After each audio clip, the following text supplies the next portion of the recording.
You're about to listen to the Complete Developer Podcast, the podcast by coders and for coders about all aspects of life as a developer. I'm Will, the curmudgeonly experienced developer. And I'm Beej, the optimistic newbie developer. Welcome to another episode of the Complete Developer Podcast.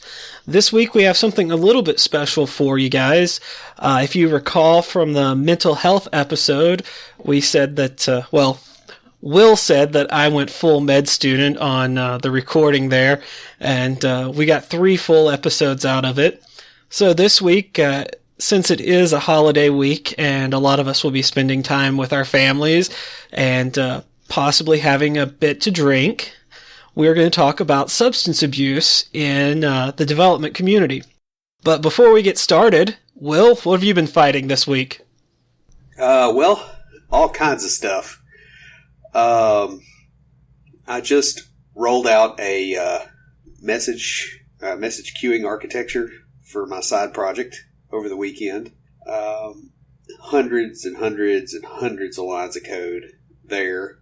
And none of it was really all that difficult. It was just a lot of really deep thought, trying to plan out, architecture way out into the future and, figuring out how we're going to deal with, if message queue messages fail, what do we do? And, how do we set policies about, recovery and, how do we deploy? And it just ties into everything. It's tangled through everything. So that was the main thing. And then on top of that, I'm fighting a pretty nasty sinus thing that I haven't been able to get rid of. I've had it for, I think like a week and a couple of days at this point. Well, it's a good thing that we're playing an old episode then, huh? Yeah. I mean, well, last Monday when we were supposed to record and we didn't, I'd come home and I was feeling a little bit off and got kind of dizzy and laid down on the couch and got really, really cold. And I thought, I might ought to check. And I had spiked like 101.7 fever. Remember you telling me that? Yeah. And then it broke during the night and the fever's gone, but I still have like all the drainage and all that stuff. So what are you into? Well, it has definitely been an interesting week for me. As most of our listeners know, I have accepted a job up in New York, and Will and I are currently on Cisco's WebEx doing our recording for this intro. But I am no longer in New York. I am in Cleveland, Ohio right now, sitting in the guest room at my sister's house. I had a little bit of adventure. I got up to the company in New York, got checked into the hotel, went to my first day, and just kind of realized it really wasn't what I had thought it was going to be. And so I decided, this really isn't for me. I'm just going to tell them I'm not interested and go home. Well, that was more easily said than done because I went to the HR department and let them know, hey, I know we've got 2 weeks to kind of decide, but I'm pretty sure this just isn't the right fit for me. And, they informed me that they would not pay for my flight back home, even though they'd paid to fly me up there. And I didn't ask, but they also didn't say up front that they wouldn't pay for a flight home if I left in the first 2 weeks. Made some phone calls, called my sister, and she took the day off work on... So that was Thursday. She took the day off on Friday and drove down to New York City and picked me up in Manhattan. So major shout out. Everything started going sideways. What was it, Thursday? Yeah. Yeah, because I remember getting all the frantic texts from you trying to figure out, how you were going to get back home and what to do. I didn't realize you'd taken the day off. Well, that was after a lot of that stuff. I think I told you I was going to go over there. Originally, I was going to take a train because there is a train that goes from New York all the way over here to Cleveland. But then she got back in touch with me and said that she went ahead and took the day off work and would just drive over and pick me up. So that worked out pretty well. since I've been here, I've gotten to spend a lot of time with my nephew. Those of y'all that follow me on social media already know that because I've posted a ton of pictures and videos. Actually, he was in here a little bit earlier when we were getting set up, and I got him to say, dude. Anyways, mostly I've been working on the project that you handed over to me. It's designing a website, a WordPress website for a podcast, converting it from a blogging website to blogging and podcasting. And I've learned quite a bit about kind of the whole process. If you remember, you originally had suggested I make a wireframe and, just get the experience of doing all that myself. And I found it easier just to go in and get a free Azure website and set up WordPress on there, because I can go in and make it look exactly like it will look on the client's page. Yep. And so, which has been very helpful because I can set up a mock page and he's been able to go in, look at it, click through things, tell me what he likes, what he doesn't like, and it's been really helpful having that set up. Though last night I kind of shot myself in the foot. I decided I wanted to create a child theme for the one that I was using, and ended up crashing the whole website for a few hours till I went in FTP and deleted all the themes and went back in and was able to get it running again.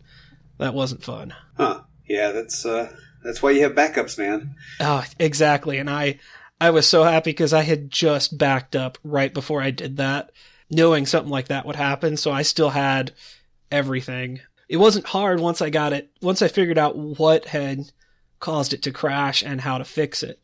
But I spent probably about an hour or two trying to figure that out. Been there, done that. Did you get the actual WordPress white screen of doom? Yes, I did. Oh, yeah. Fun times. And now you see why I handed the project off to you. Exactly. That's about all I've been doing. My sister is a teacher, and her principal's husband and I have been talking. He may have a job for a junior .NET developer up here. So there is a chance I might be able to get a job in Cleveland, Ohio. In which case we will have to figure out how we're going to do our recordings over distance. But otherwise, I'll be back in Nashville. We're driving back Wednesday morning. So yeah, well, I mean, if we do the recordings by distance, it'll be, the logistics will be a little bit more difficult. But the beer fridge will stay full a little bit longer too. So I guess it's about that time. It sure is. So let's roll that music and get into some IoTs.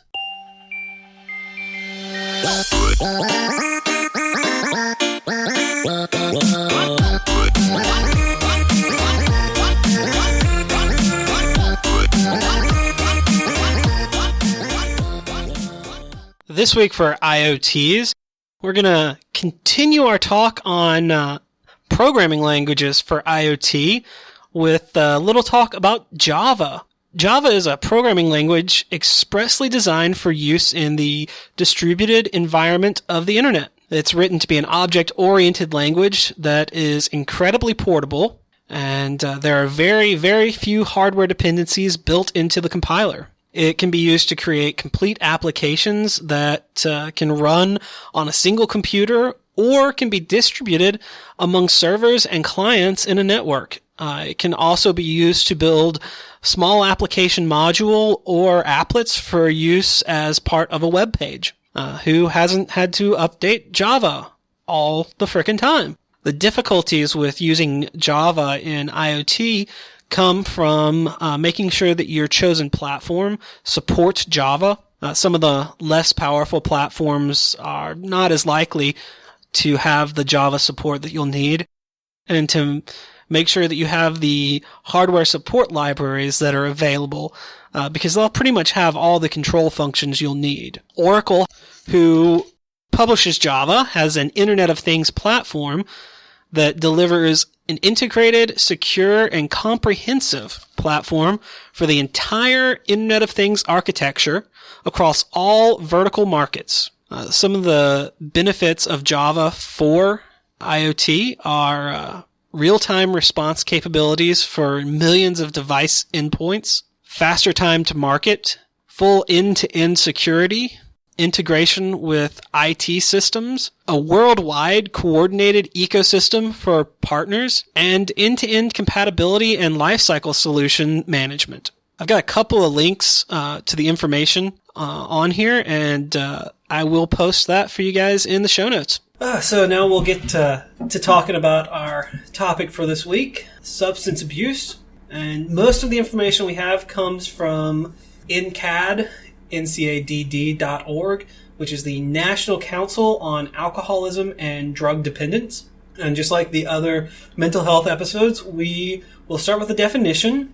And the definition of substance abuse is overindulgence in or dependence on an addictive substance. This is usually due to self-medicating for other issues. There's a few early warning signs that come about. The first of those is, there's a number of physical and health warning signs that show up. Bloodshot eyes, pupils that have gotten smaller or larger than normal depending on what they're taking, frequent nosebleeds. That tends to come about with snorted drugs like meth and cocaine. I actually worked with a guy that had fairly frequent nosebleeds, and it was from that. It wasn't meth, it was Peruvian marching powder. Another thing that comes about frequently is changes in appetite or sleep patterns, sudden weight loss or weight gain. These go hand in hand with the sleep issues and the changes in appetite. Seizures without a history of epilepsy or other Seizure disorders. Deterioration in personal grooming or physical appearance. I've seen a couple of people that I've worked with that have been, you could tell that they were starting to become drug addicts because they started dressing a little bit more sloppily. Their facial hair grew out. They didn't clean up after themselves. When I make a comment about facial hair growing out, don't look at me like I'm a druggie. I can't help it, dude. It's been growing out for like 2 years. Come on. Well, mine's already longer, and I've been doing it for less. Yeah. Well, no, what I wanted to say with that was this is different from normal. If they are normally... Yeah, if you're normally grubby like me, it's not a sign of addiction, It's just, you're just shabby. It's all good. Yeah.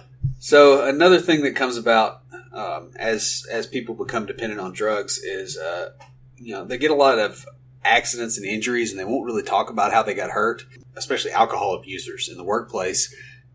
There tend to be a lot of facial bruising where they've run into something. Apparently, their cabinets attack them once a week. Every Saturday night, their cabinets fly open and hit them in the face. I worked with 3 or 4 of those kind of people. And it's where they actually really, what was happening is they were getting drunk and they were wanting, getting in somebody's face and getting the crap kicked out of them. This sort of behavior kind of, culminates in physical injury. A lot of times it'll come about. There's unusual smells on the breath, the body, the clothing, or personal articles that they own. Mm-hmm. You tend to get a lot of this with people that smoke weed, smoke crack, various other things. You'll smell alcohol on the breath. Big time. I've worked with 2 or 3 functional alcoholics that smell was always kind of around them. Whatever you hear about DUIs with sucking on pennies or stuff like that to get out of a breathalyzer, it doesn't work because that's not how they detect the alcohol. What happens is when you've got the alcohol in your bloodstream... It's byproducts from the alcohol. Well, it's... The breathalyzer, what happens is when your blood passes through the lungs, it takes in oxygen and it releases carbon dioxide and nitrogen and other things, including alcohol. Vapors. And I think there's some of the biological byproducts in there too. They use that as a control because there was an issue with breathalyzer tests at one point because of things that were creating false positives like mouthwash and some of those kind of things. And so they use some of the things that indicate that you are actually metabolically engaged with the alcohol, I guess is the best way to put it. Another thing you'll see is shakes, tremors, incoherent or slurred speech, impaired or unstable coordination, I had a coworker at a previous job that frequently, he would come in and there was always a faint whiff of alcohol around him, and we weren't quite sure whether it was cologne or something else. It was he was an odd bird anyway, and we thought, well, maybe he makes his own, or, we kind of wrote it off for a little while. And then we dealt with him a couple of times where he would come back from lunch and his speech was really, really slurred. And he worked from home, and we had to call him.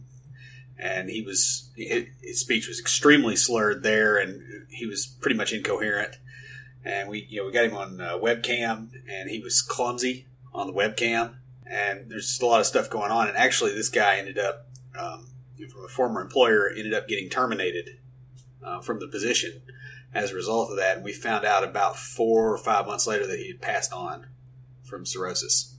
Wow. Yeah. So, I mean, that's rough. Yeah, these sort of things are kind of common, and you'll, if you've been in the industry long enough, you'll start seeing this, because a lot of developers, they think, okay, well, it's a sedentary job, it's a desk job, I can come in drunk and sit there. Well, and you can, because you're sitting there, but you're also not effective. You're very disruptive to your coworkers, even if you don't realize that you are. Those are the physical and health warning signs. Now, there's some other stuff that comes up as well. You have behavioral signs of drug abuse. There tends to be a drop in attendance. Obviously, if you're getting drunk, stoned, whatever, on work nights, you're going to have a hard time coming in the morning. Another thing that will come up is loss of interest in extracurricular activities, hobbies, sports, exercise. Really, as we discussed before, these things sound very similar to depression. They kind of dovetail along with it a lot of times. Well, that's because a lot of people have both. Yeah, a lot of people have both. A lot of people are... They're fixing one with the other. Yeah, I was going to say, they don't realize it, but they are self-medicating for depression with alcohol and drugs. Yeah, either depression or OCD or something along those lines. Eventually, you get complaints from coworkers, supervisors, teachers, or classmates. Bear in mind that when you come into work, you're working with other people and you're affecting those other people. So eventually they complain when your problems start hurting them. Another thing, and I've actually seen this with coworkers, is an unusual or unexplained need for money or financial problems, borrowing from other people in the office, stealing.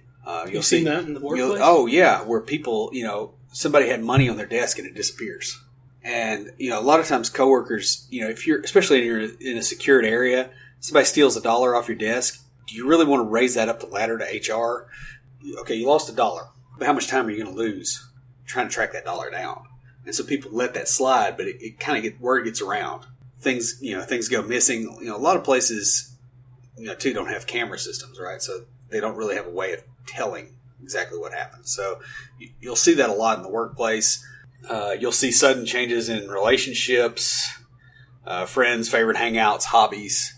It's weird, addicts tend to quickly shift friends, because I think a lot of times the friends either know something's wrong or something majorly offensive has happened, and they just, it's like they're breaking up with people. They're like middle school. A lot of it also has to do with, as people start to get closer to them, they will start to see patterns that will lead them to believe the person is an addict, and so the addict will bounce around.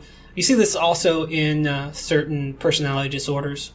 Another thing that will frequently happen is that they get into trouble. They get into arguments, fights, accidents, illegal activities. They're arguing with coworkers. I worked with a guy who was using steroids, right, illegally, and it was known in the office, among the people there, even though it was a drug-free workplace, which I never could quite understand why this was okay. But whatever, you don't rock the boat, right? And this guy was so enraged at everybody was walking on eggshells around him. Of course, the running joke was everybody was walking on eggshells because he ate hard-boiled eggs all day too. It was something with the protein with his steroids, and he was super duper muscled up. He would fly off the handle. I mean, I saw him snap a laptop. So now get into some of the psychological things, right? Another thing that you'll see as people transition from just using to being addicted, there'll be unexplained changes in personality or attitude. It's not just breaking laptops. Sometimes it's, they either withdraw socially or they get really loud and boisterous when they haven't been before. I've seen guys that were complete, total nerds that you're like, okay, I get along with them great, but they're not the kind of people that you bring to a cocktail party because they talk to everybody.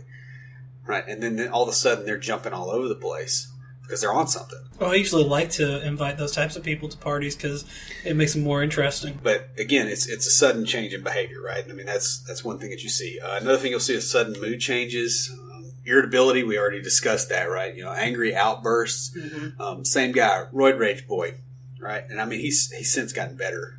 I think honestly, whoever was dosing him might have just kind of tipped the needle a little bit above what he needed. There was somebody ringing a bell down the hall, right? This guy flips out and starts screaming at the top of his lungs over a cube farm. Says there's either there's either a mentally disabled person, he used the other word for that, or a Shriner down the hall, and they need to effing stop. It's right in the middle of the day. Somebody had rung one of those little handbells like the Shriners have at Christmas, and he completely twisted off over that. And everybody else in the office put on headphones. And he had a big, nice pair of those Kose headphones, like the big ones that go over your ears and make the side of your head look like Princess Leia. He had those. He had the noise cancelers. And it's like, put the headphones. Well, it's because he had biochemical changes going on that were messing him up. Another thing that you'll see is periods of unusual hyperactivity or agitation. This is another thing I've seen people that start out and they start drinking a lot of caffeine, they start building up.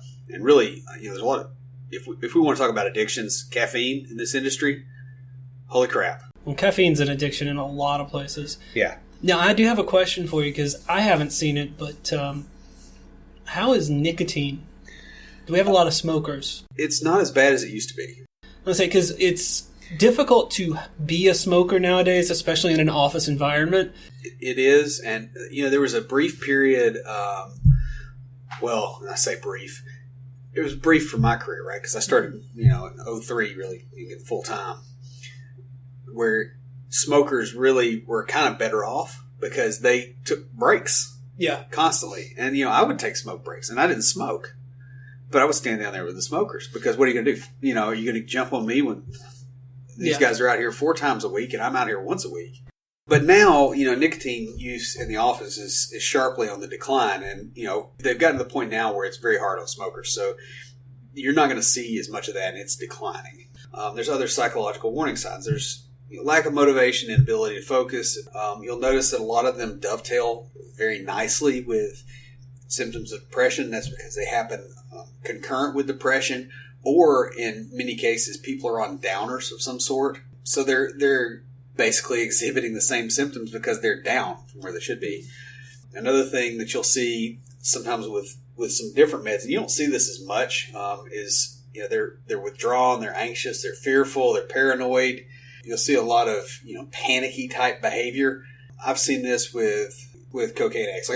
Believe it or not, I've worked with quite a few addicts. Oh no, at various points. I could really see cocaine being a very popular it is drug. Right? The amount of caffeine and nicotine it used to be that people consumed, right? They get to a certain point and the caffeine doesn't do anything for them. They need a boost, and so what do? They go to something harder, and they're not going to. Weed isn't going to help them, so they're going to get something. It's a psychedelic, anyways. Right. One of the biggest sections here is early warning signs. Not only to look for in your own behavior, but you can detect it with friends, loved ones, even coworkers. And well, you're honestly, think about it, you're around your coworkers more than you're around your family. We've got a mutual friend that works with me, sits right behind me in the office right now, right? And he doesn't do drugs or anything. I'm not trying to bring that up, but I could not ever see that. I couldn't actually picture him doing drugs, so that would be scary. I can't even think about how that would work. But the thing about that is I spend 8.5, 9, sometimes 10 hours a day with him. When was the last time I spent 10 hours in a day with my wife? Without interruptions. Well, it's like you don't. You spend more time with your coworkers than you do with your family most of the time because you got. Which is why having good coworkers is very important. Which means being a good coworker is very important. Wow, dropping the knowledge, are we? Exactly. Okay, so. As a coworker, you're in the best position, right, to see this stuff coming. If you're a manager, you're not really in as good of a position as a teammate. And so you'll see somebody start to break, and you start to see these sort of behaviors start to come out, these sort of changes. And a lot of times, some of these things can actually precede the drug use. Yeah, that's, like I said, that's why these are early warning signs, is a lot of times you can catch it early enough on to where it may not become a lifelong problem. Well, like, okay, so we're talking about tolerance. Somebody does drugs more, they do drink more alcohol, your tolerance builds up. There's an old saying. The saying is the man takes a drink, the drink takes a drink, and the drink takes the man. And so the idea is that over time your body develops the ability to function with a certain level of chemicals in your system. There's biological feedback mechanisms, basically, so that you can continue to function when you're kind of out of range on something. Stuff. And also, if you do talk to any addicts, one thing that they will say that's a big issue with a lot of them. I mean, I worked in addictions with them and talked to them every day as they were going through the process of recovery. And almost all of them that were serious about their recovery said that what led them to full-blown addiction was trying to repeat that experience from their early days of using. Yeah, I've seen that with recreational drug users, and then you have the depressive types of people that have they have either anxiety or depression, and they're trying to not relive something. Well, yeah, there is that too. That's the other side of it. So that's part of the dynamic that drives people in, more towards increased levels of drug use to the point where it starts really doing, significant damage. The next thing is withdrawal. If you drop off of most drugs, alcohol included, actually, alcohol is extremely dangerous. Compared to a lot of things that are illegal, alcohol is immensely destructive. Oh, yeah. I mean, it can withdrawal from alcohol, like from a true alcoholic who uses, we're talking someone who drinks a fifth of vodka a day or something. Yeah. Stopping, especially cold turkey, can lead to seizures and death even. Yeah. This is why where I worked at the psychiatric hospital, we took people off of alcohol in a process with medication and monitoring. And you have to do something fairly similar. I mean, everybody knows the story of, everybody knows somebody that quit smoking and how tremendously unpleasant they were then. I'll tell you what's ironic, and this always fascinated me when I was working. Alcohol and benzos, or anti-anxiety medication, really, muscle relaxers too, those are the dangerous things to come off of. Like, you really, your heart rate gets too high. And you could die from withdrawal from those. But the thing that was the least dangerous, but probably the most painful to come off of, was the opiates. It was like heroin. Like, junkies that shoot up, they're going to go through more pain and suffering coming off of it, but it is less dangerous to stop using that. So, and this kind of goes into the whole thing of, the next thing that tends to show up as a sign or a symptom, right, is loss of control. Typically, when you're around addicts and you're seeing how they're using, they take a drink and they go, okay, this is my last drink. But, 4 drinks later, this is my last drink, I promise. Does that mean I'm addicted to talking? Because I usually tell people, all right, well, I need to get going, and then 4 hours later I actually leave. Yeah, well, no. But you'll see this progression, right? As they lose the ability as they're using to put the brakes on their own use. Over time, they get a desire to stop, they can't. I'll say this doesn't always happen, that they desire to stop. This is more of a, if they get the desire to stop but can't. Right. If they express regret, this reminds me, there's a quick diagnostic tool that they teach us in medical school that it doesn't mean that you have a substance abuse or a dependency, but it is a early warning sign, ruled in type thing, so that if you do answer yes to one of these, further testing is needed, kind of thing. And it's called CAGE. It starts off with the C for cut down, and you ask, have you ever thought that you ought to cut down on your drinking or drug use? Or has anyone told you you should cut down? The next one is annoyed, so CA. Annoyed, have people annoyed you by criticizing your drinking or drug use? Then you have guilty. Have you ever felt bad or guilty about your drinking or drug use, or woken up and felt guilty morning after using? And then the last one is have you ever had a drink or use drugs first thing in the morning to steady your nerves or to get rid of a hangover? These are just 4 quick questions that primary care physicians can ask that will direct them to further questioning. So another thing that comes down here is addicts tend to neglect other activities, especially things that used to be important to them. Spending time with family, hobbies, time with friends. They tend to spend that time getting high. It tends to gradually eat more and more of their life. So over time, it takes up greater time, energy, and focus. And they spend a lot more time, using drugs, thinking about using drugs, trying to figure out how they're going to get their drugs. They start, dropping their interests, and it pretty much just goes through their entire system psychologically. Eventually, negative consequences come calling. They spend their rent money on drugs, or hey, they can't keep their kid in daycare because they spent that money on drugs. At that point, if they continue use, it's a fair bet that they're addicted because they can't stop. Even with horrible negative consequences, they're physically, mentally, and psychologically unable to get away from it. What kind of things can you expect from an addict workplace, right? We've talked about a lot of negative consequences. Job performance really suffers. There's inconsistent work quality, at least early on, right? As they start kind of spiking in use, their work quality will go to crap, right after they've been using, or if they're using at work. When they're not a consistent addict, their work going to pot is not necessarily consistent either, right? So it gets written off by management. It kind of gets allowed to slide for a while. Well, one thing that happens, especially with a lot of kind of functional addicts, is they'll have those times where they do come in, drunk or high or whatever, and that does affect them, or when they come in hungover, but that's not all the time.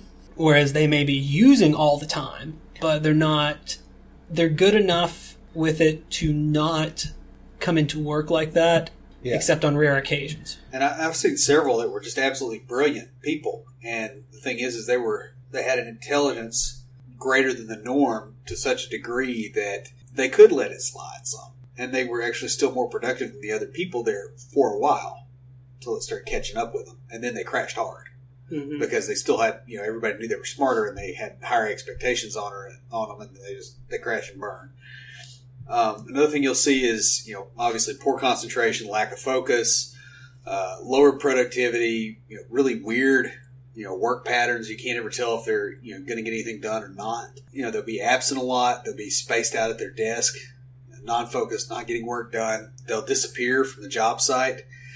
I worked with a guy that was a cocaine addict, and he owned the company. And he would come in the morning, and he was tired. He was like the rest of us. And then he would disappear for about 15 minutes, 20 minutes every morning before the morning meeting. There, we really couldn't figure out where he was going. And we finally discovered, hey, he's going to the bathroom.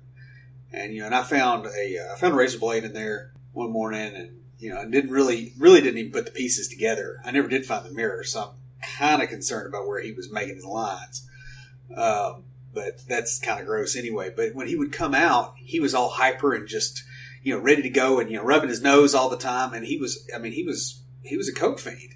And so you'll see those kind of disappearances, especially when people are actually using at work. The other thing you'll see is, there's a lot of workplace behavioral issues. So they'll be having financial problems. And so they get, sometimes they're asking for raises when they don't really merit it. They're trying to find ways to get money out of the system, get money out of other people, really start getting some serious hustle. They start avoiding colleagues. Yeah, they want to avoid the people that are close to them because they're the ones that are going to recognize that there's a problem. Yeah.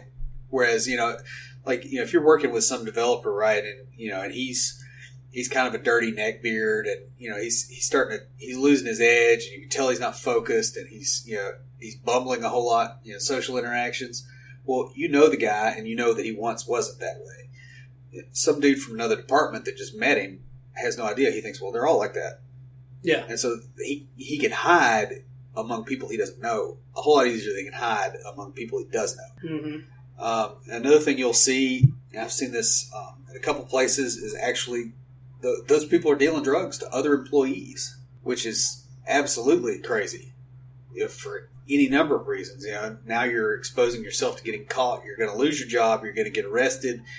You're going to have basically everything's going to go wrong all at once when it does go. But they're at the point now where they're scrambling. They're trying to get money, and selling drugs seems like a good way because they like their drugs and they've got a supply line, so they're doing that. Another thing they'll do is they'll steal other people's prescription medications too if they have them on their desk and they know. Another thing you'll see is obviously deterioration in appearance and hygiene. It's not so much obviously like growing hair, growing beard. That tends to not be as big of a deal, but fingernails. When their fingernails start getting really long, especially that pinky. When you see that long pinky nail, that really only means one thing, guys. Or they'll just be dirty. They're not taking care of themselves. Their breath is bad. Their skin has this pallor to it. You'll start to see a lot of that sort of behavior with particular drugs. Not all of them, though. Some of them too. I've seen it where it will wind somebody up that was anal retentive a little bit before, and now they're like this super neat freak. So some of the things that you can do for yourself, or that you can help with other employees, coworkers, friends, family. One of the big things is EAP. It's the Employee Assistance Program. It's required for all places that have a certain number of employees to offer this, and it's confidential. No one will know, even your boss won't know that you're going, unless, of course, they make you go. That's a completely different situation. But the areas that it covers are personal issues, job stress, relationship, elder care, child care, parenting issues, harassment, substance abuse, and grieving, helping to balance work and life, financial and legal issues, and family violence. There's a couple of different types of referrals. The first one is the one that I talked about where your boss, no one at your work even knows, and the EAP has to be outside of your work. So if you work at a hospital or something like that, it has to be separate from that. That first one is a self-referral, and that's where the employee or you seek it out on your own. And then the other two are ones where your boss refers you, or the first one is an informal referral. That's where a supervisor, possibly a friend or coworker, recommends EAP. Same with the self-referral. Now the last one, this is a formal referral, and it's based on job performance, and your supervisor recommends this, and this does go in your employee file.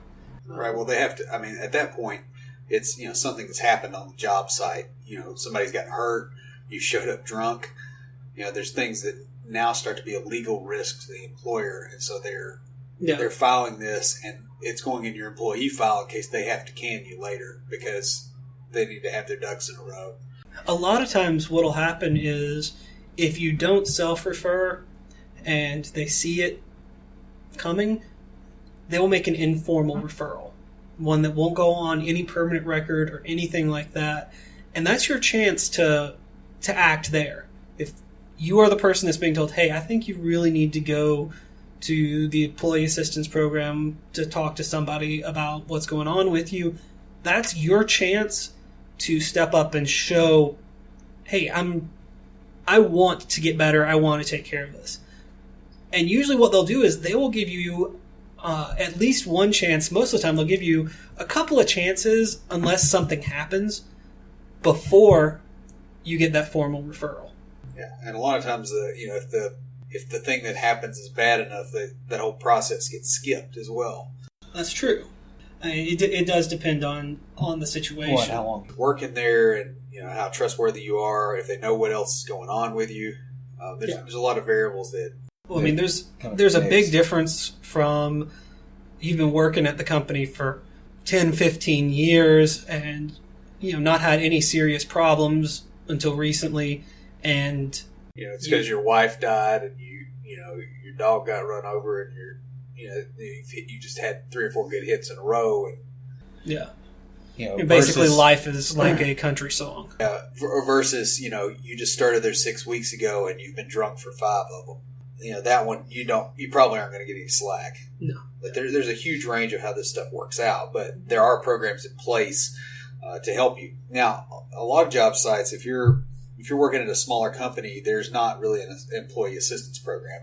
At that point, you have to start looking into some other things. There's a lot of 12-step programs. I know they get a lot of flack for any number of reasons. There's Narcotics Anonymous, there's Alcoholics Anonymous, but it's there's always some sort of option that's actually a somewhat of a treatment plan. There's also treatment centers. Yeah. Right. Sometimes if it's bad enough that especially if you need help with detoxing with the early parts of it, there's several different types of treatment centers. Where I worked at was a short-term detox. So most people stayed there about a week, sometimes 2 weeks, and we were just to get you off of whatever you were on. What we've been talking about is if you have a problem, well, what do you do what options are available if someone you know and care about has a problem? Well, there is a group called Al-Anon, but it's specifically for families of addicts and families and close friends. Yeah, both. Families and close friends, and you don't even have to be associated with a person that's in their associated AA or NA group. You can just go and get support. These people are very good and very helpful. That kind of covers things that you can do early on for yourself and for others, as well as what to do when you feel like you have a problem or if you know someone that has a problem. There's a lot more out there. If you want further reading, check out our show notes. If you do feel like you have a problem, seek help. And we'll have those resources there in the show notes to kind of get you started in the right direction. So this isn't necessarily about just if you're an addict, being able to fix it. It's being in a situation where, hey, if you see somebody else as an addict, you can actually help them instead of just sitting there helpless. Yeah, I agree. That was very well said. And with that, Will, what do you have for us this week for Tricks of the Trade? Well, this week I have another text editing tool that I think a number of the listeners will actually like. This is Markdown Pad, Markdown Pad 2, version 2 is out now. And if you're familiar with Markdown, it's a language that you can basically transpile into HTML, but it's a lot simpler to work with, so you don't have to worry about not closing tags and those sorts of things. It's a limited subset of HTML, although they've pushed it in pretty good ways. So Markdown Pad, out of the box, the free version will actually let you edit regular Markdown, which is cool enough. But if you buy the paid version, you can actually edit GitHub flavored Markdown. So you can include code in C#, Python, Perl, Ruby, this huge litany of languages. And what it will actually do is format it like that language and color code it so that it looks decent. So how much is the full version though? Well, I'm glad you asked. It is $14.95 US. Like one time only? It's not like a monthly fee? It's one time only. That's not expensive at all. I already own it. That's like what a CD used to cost. Yeah. So it's really a pretty slick tool, and especially if you're doing GitHub repositories and you have like a readme.md. Yeah. That's a markdown file that GitHub renders for you. So you could build that file on your desktop and push it up to GitHub, and you've got that readme. But you get a preview locally without all that pushing it up there and then seeing how it's screwed up and then fixing it and then pushing it again. Yeah, I just usually write it in GitHub. Well, you can do that as well. And there's other places that you can use this as well. Yeah. No, I mean, it's handy. I didn't realize you could do that directly in GitHub, because you used to not be able to do that. Yeah, you can. It used to be you pushed it up to a separate branch. The readme.md? If I recall correctly, yeah. Well, when I did the tutorial, it had you editing it in GitHub. Like, you can edit anything in GitHub. You could edit it, but did you get a preview right there by it? I don't remember now. Because this puts the Markdown code side by side with the preview of it live. Oh, that's That's nice. Right, so you can edit it there, and then you can put it up on GitHub, and so you're not clicking around as much, and you can work on the thing you're working on instead of trying to see what you did. I see what you're saying. That's a lot of pain removed. When we stop recording, I'm going to be downloading that. That is awesome. Yeah, I'm kind of surprised you don't already have it, actually. Yeah, I am too. I had not heard of that. Got every other piece of software on your system. I don't know Markdown. It's easy. And actually, I'll give you another resource, and I think I may have...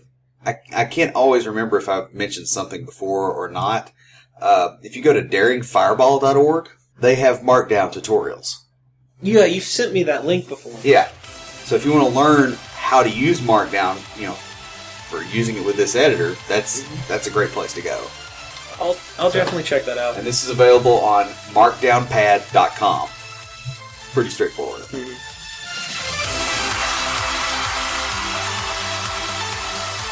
If you have a question or comment for us, please email us at neckbeards@completedeveloperpodcast.com. Our theme music is an excerpt from Stand By for Titanfall by Pure Bells, available on SoundCloud and licensed under Creative Commons. The intro music for IoTs is OMFG Hello by Argo Fox and is also licensed under Creative Commons and available on SoundCloud. For references, show notes, and to sign up to our email list, be sure and check out the website at www.completedeveloperpodcast.com. You can also follow us on Twitter at CompleteDevPod and like our page on Facebook to keep up with news about the show. Thanks for listening. See you next time.